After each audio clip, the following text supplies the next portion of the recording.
Ang ating Panginoon ay nagbigay ng isang talinghaga. Pinakaaral po ng talinghagang ito ay yung tinatawag na pagsusumikap sa buhay pananampalataya. At ito po'y magandang makuha natin mga kapatid sa ating buhay pananampalataya.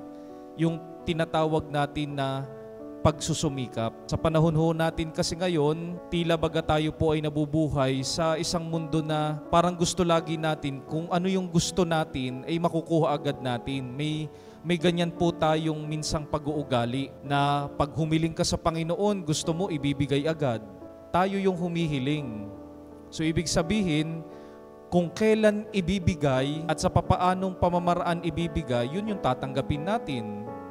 Nangyayari, kaya minsan hindi natin makuha yung hinihiling natin, kasi yung gusto natin, yung gusto nating mangyari.